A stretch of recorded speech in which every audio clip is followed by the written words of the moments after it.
तर पहा, भाग्यवंता घरी भजन पूजन आणि त्याची वाट पाहे रघुनंदन. मग त्याला भाग्यवंत म्हणावं. जो श्रीमंत आहे, ज्याच्या 5-50 गाड्या आहेत, 5-50 ट्रॅक्टर आहेत, 10-15 हेलिकॉप्टर आहेत, 2-4 विमानंसुद्धा आहेत आणि प्रत्येक गाव शहरामध्ये एक एक बंगला आहे. त्याला भाग्यवंत म्हणता येईल का? नाही का? तो भाग्यवंत नाही. मग खरं भाग्यवंत कोण? खरा भाग्यवंत कोण? नाही का? तर खरा भाग्यवंत आहे तर ज्याच्या घरी काय आहे, भजन पूजन चालतं, देवाचं चिंतन चालतं, ज्याच्या घरी सत्संग चालतो, नामस्मरण चालतं आणि देवाचं गुणगान जिथं केलं जातं आणि अनेक लोक काय होतात, ते देवाचं गुणगान ऐकून, संतांचं गुणगान ऐकून, नामाचं महात्म्य ऐकून, त्या ब्रह्मस्वरूपाची कीर्ती ऐकून काय होतात, अनेक लोक तृप्त होतात. आणि म्हणून यासारखा दुसरा आनंद नाही नाही का? असा जो आनंद आहे ना, असा आनंद जगामध्ये कोणता नाही. मग सद्गुरू नायके पूर्ण कृपा केली, निज वस्तू दाविली माझी मज. किंवा काय म्हटलेलं आहे पहा, धन्य धन्य आजी दीन, धन्य धन्य आजी दीन, झाले संतांचे दर्शन. मग तो दिवस भाग्याचा आहे, तो दिवस आनंदाचा आहे. साधू संतांनी कोणती सांगितली संपत्ती? संपत्ती 16 नावडे म्हणाला, संपत्ती 16 नावडे म्हणाला आणि लागला टकळा पंढरीचा. आणि खरंच म्हणून आपल्या भाग्य कोणतं काय म्हणे, भाग्य या नावे म्हणजे आणि संसारी जन्मीजे यासाठी. काय आहे तर संसारी जन्मीजे यासाठी. पहा आता किती आश्चर्य आहे, नाही का? धन्य धन्य ते संतांचे सदन. धन्य धन्य कशाला म्हटलेलं आहे?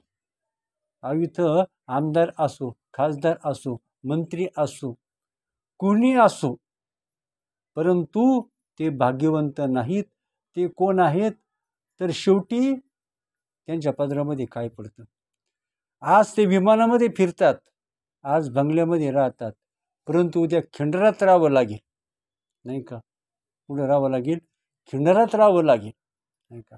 आणि म्हणून पहा, तर अशा प्रकारचं आयुष्य घालवावं की जेणे काय करावं, या त्रिभुवनात ते सर्वोच्च लाभ प्राप्त करून घ्यावं. आता सांगितलं धन्य धन्य ते संतांचे सदन. आता जे कारण सांगायचं आहे, तर आपल्या चव्हाणताई, आपल्या शैलाताई आणि चव्हाणताई खरोखर भाग्यवान आहे. म्हणून आता सांगितलं धन्य धन्य ते संतांचे सदन, जे ते लक्ष्मी सहित शोभे नारायण, या सुखा कारणे देव वेडावला आणि वैकुंठ सांडून संत सदने राहिला. म्हणून देवाला वैकुंठ आवडत नाही, नाही का? नावडे वैकुंठ शेषाचे शयन. त्याला काय? नावडे वैकुंठ शेषाचे शयन. परंतु जिथं भगवंताचं भजन पूजन चालतं, जिथं नामाचा महिमा वर्णन केला जातो आणि जिथं काय आहे तर देवाचं गुणगान, साधू संतांचं गुणगान आणि त्या ब्रह्मस्वरूपाचं जिथं कीर्तन केलं जातं, तर असं ते घर आहे. तिथं काय व्हावं? तर मग तिथं कुत्र होऊन तिथं वास करावं. आणि काय आहे? कुत्र होऊन तिथं वास करावं. आणि आता ताईने एक सांगितलं की किती मोठं संकट ह्या जगामध्ये येऊन गेलं. आपल्या कल्पनाही त्यावेळेला असं भीती होती, नाही का? असं जवळजवळ 100 नाही 500 वर्षात असा काळ आला नव्हता, नाही का? 500 वर्षात असा काळ आला नव्हता.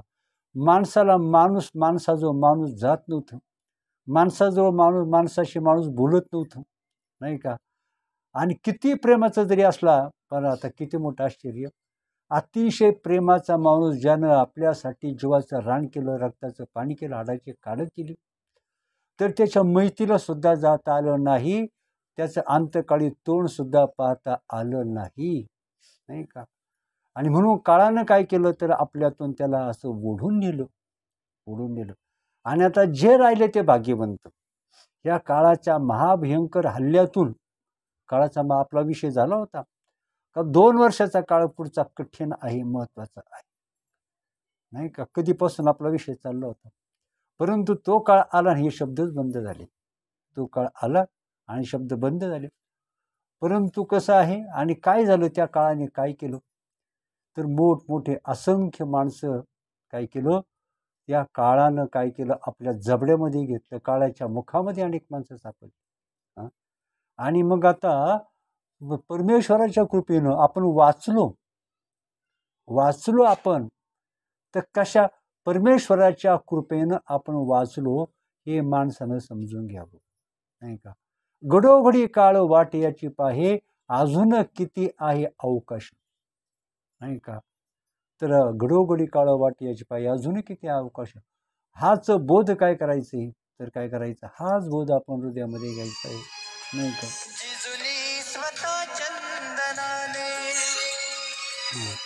तर काय करायचं आहे, हाच बोध काय करायचा आहे, आपण काय करायचं आहे, मनामध्ये आपण हाच प्रकारचा बोध धरायचा आहे.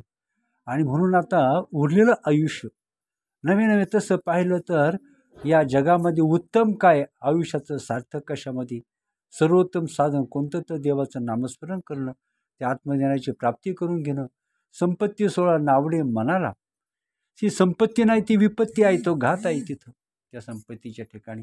आणि म्हणून आता ताईंनी जे अतिशय सुंदर अशा प्रकारचं त्या आणि ईश्वराची कृपा असल्याशिवाय जे बाहेर पडत होतं ते काय बाहेर पडत होतं, नाही का. आणि म्हणून आपलं सहज का त्या विहिरीचा दृष्टांत सांगितला. एकानं काय केलं, विहीर खोदायला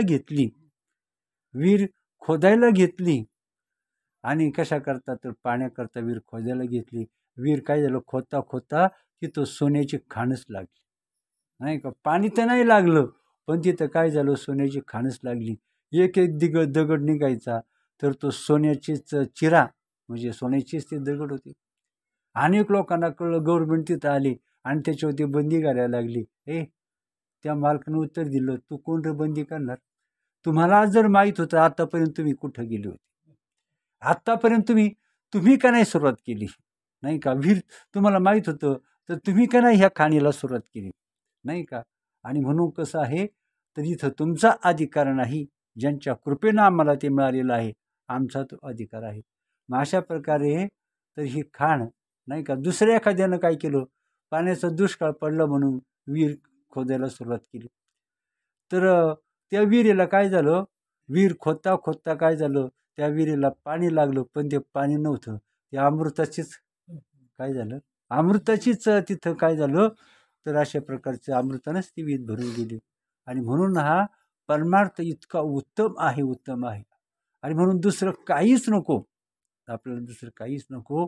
तर काय करावं, तर हे आज देवाजवळ काय मागावं, नको पैसा, धन नको, दौलत नको, घर नको, दार नको, माड्या हवेल्या नको.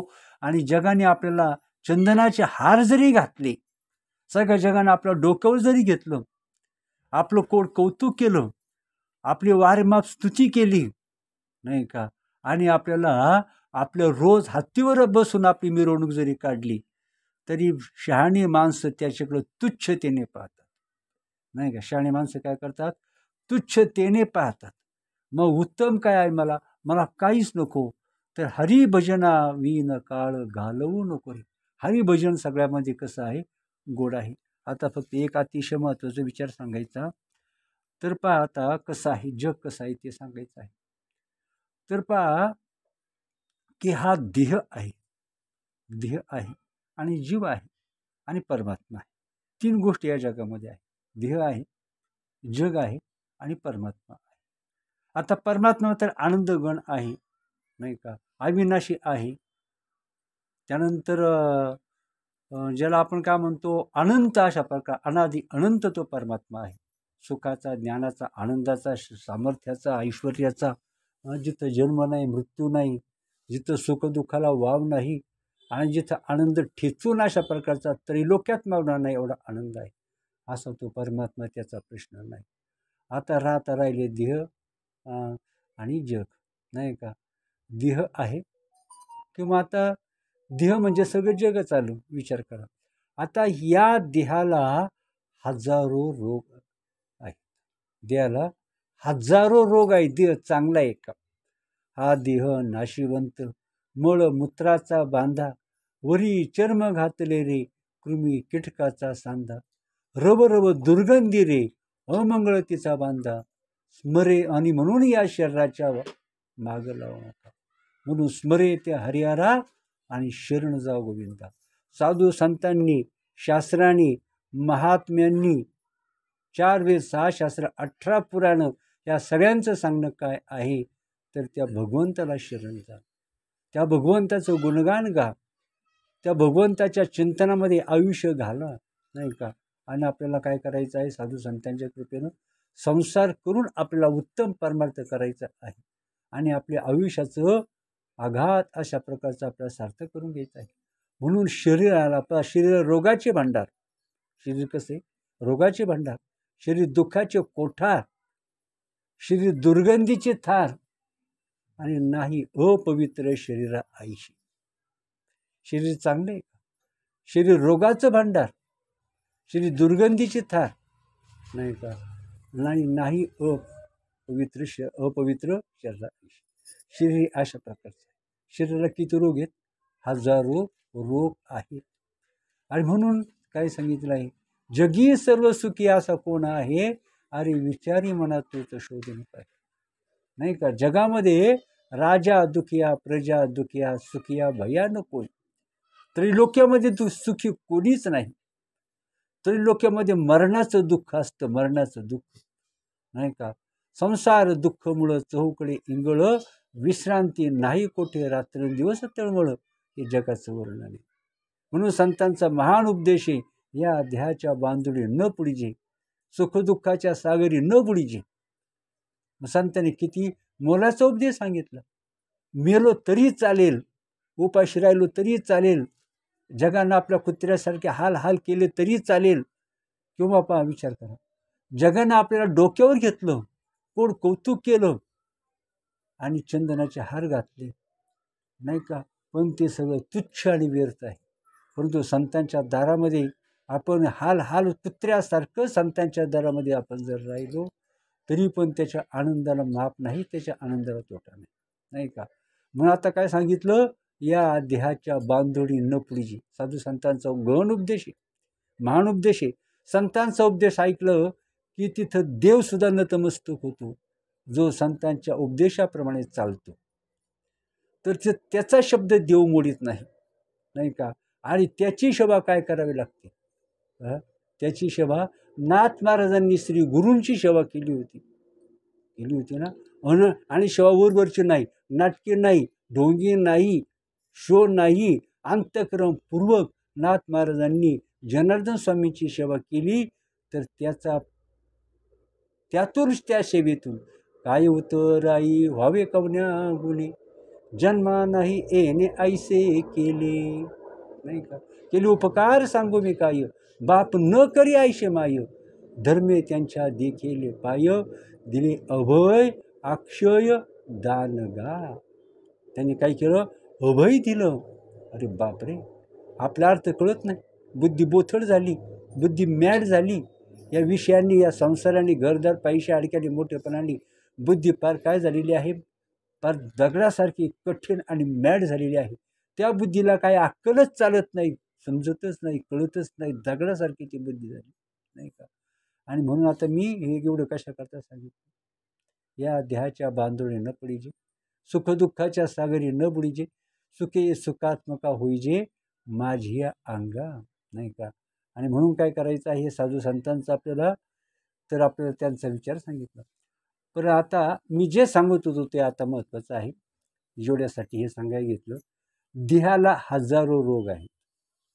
देह चांगला आहे का, परंतु एक हे, हा देह कसा, हा देह नासका आहे, रोगाचं भांडार आहे.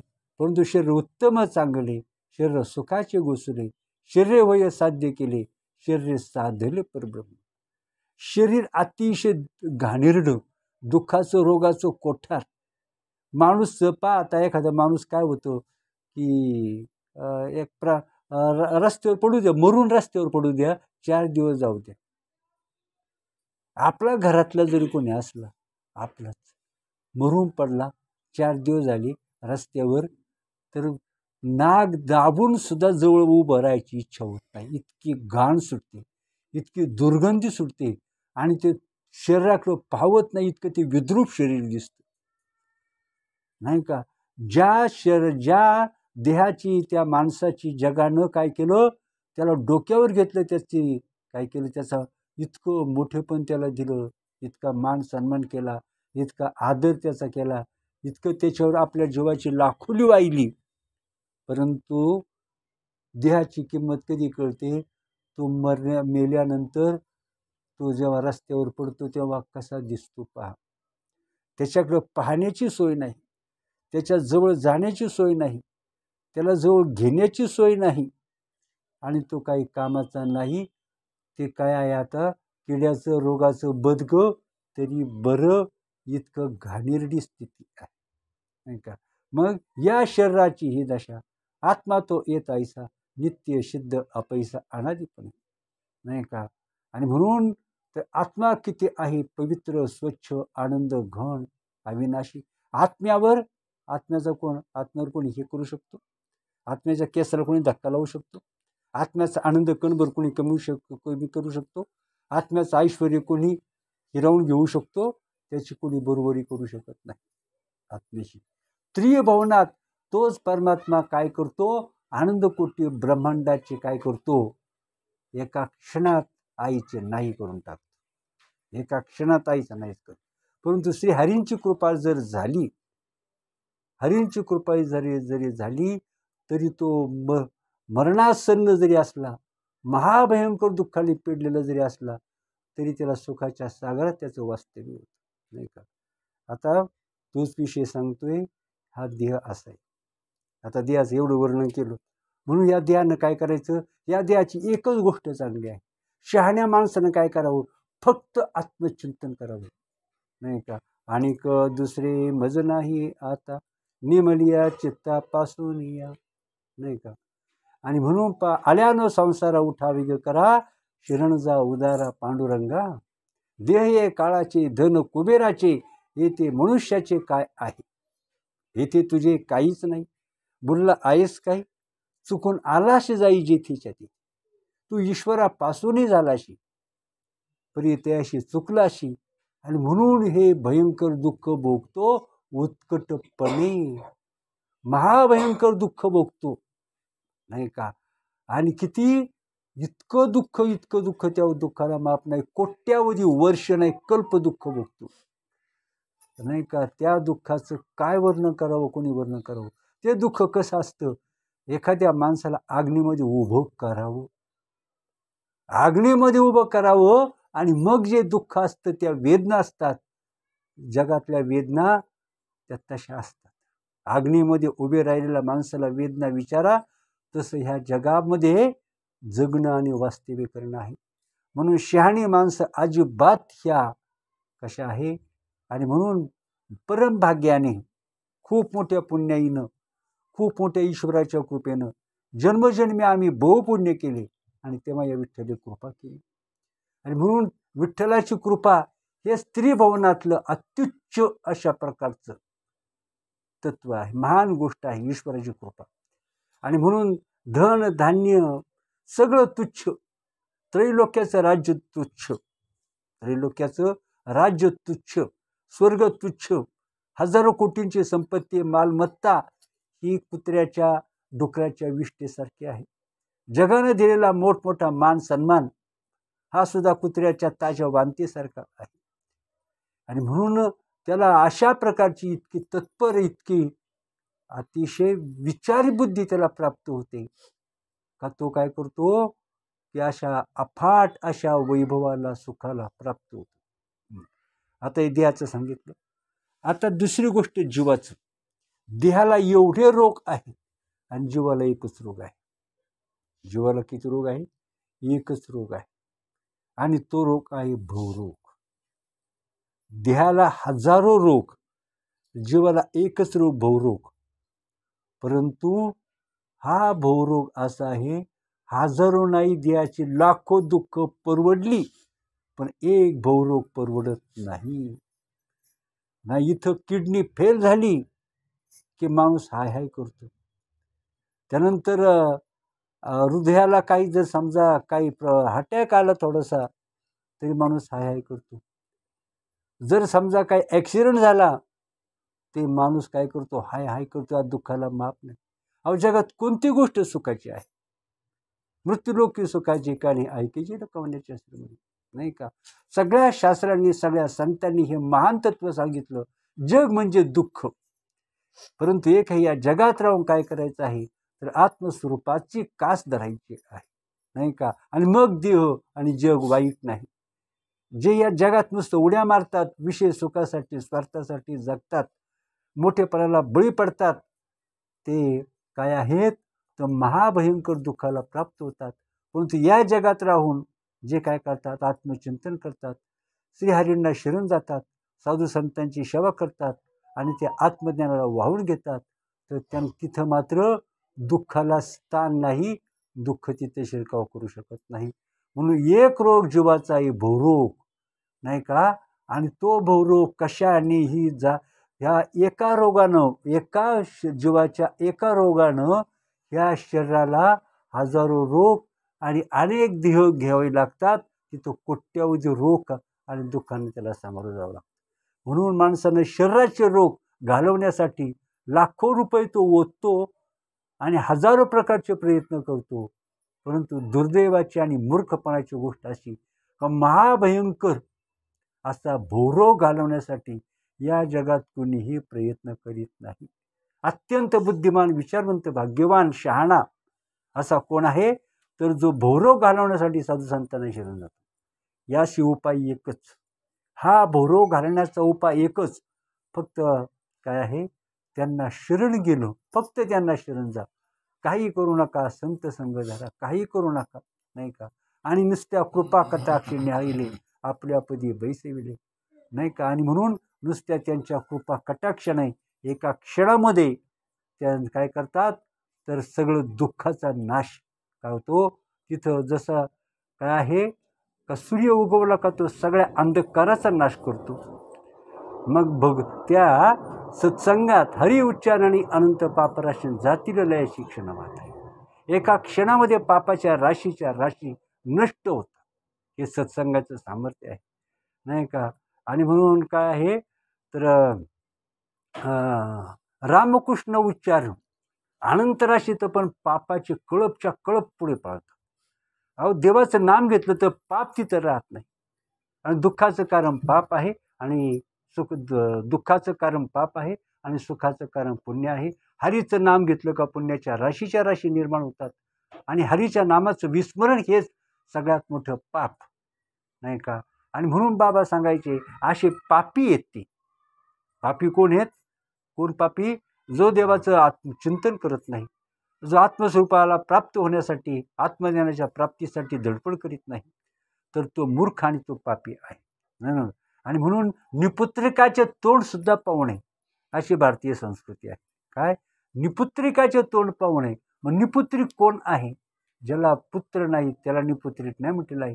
ज्याला बोधरूपी पुत्र जन्माला आला नाही, ज्याच्या पोटी, तो निपुत्रिक आहे. नाही, ज्याच्या पोटाला बोधरूपी पुत्र जन्माला ज्याने घातलेला नाही, तो पापी आहे आणि त्याचं तोंड जगामध्ये पाहू नये, नाही का? आणि म्हणून या परिपार्था, नाही का, तर काय म्हटलेलं आहे, या म्हणजे या परमार्थाची चाड नाही, नाही का, तर त्याचं तोंड सुद्धा पाहू नये, नाही का? आणि म्हणून आता काय सांगितलं की कशासाठी तुम्ही श्रीमंती नको, सुख पाहिजे असेल, नाही का, पैशानं सुख नाही, कशानं नाही, एक भवरोग घातला, एक भवरोग घालवला, एक प्रयत्न करायचा तर शरीराचे रोग घालवायचे, नाही का, किंवा दारिद्र्य घालवायचं, नाही का, किंवा मनासारख्या गोष्टी करायच्या. यापेक्षा जगातली सर्वोत्तम गोष्ट कोणती, तर एक म्हणजे भवरोग घालवणं. आणि भवरोग घालवण्यासाठी एकच उपाय, ते म्हणजे आत्मज्ञान. आणि ते आत्मज्ञानासाठी संतांना शरण जाणं आणि आयुष्याचं कोटी कोटी जन्माचं सार्थक करणं हा परमार्थ आहे. आणि असा परमार्थ आपला आहे, नाही का? अनादी कालाचं हे साक्षात तत्वज्ञान आहे. आणि म्हणून नाम घेता वाया गेला ऐसा कोणी ऐकिला, नाही का? जो नाम घेतो नामी तरला नाही कोण, ऐसा देवा निवडून सलगीच्या उत्तरा. आणि तुका म्हणे क्षमा करा. मी जास्त बोललो.